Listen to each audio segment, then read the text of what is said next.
So Muhammad is saying that while urinating, when he wanted to do istinja and wash his private part, the water fell on the ground and it caused it to mix with the urine and splashed on his body.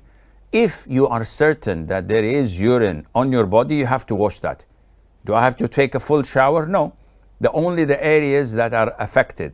But if the water is running, the urine is running, and the water is poured over it is also running, so the water usually overwhelms the little amount of urine.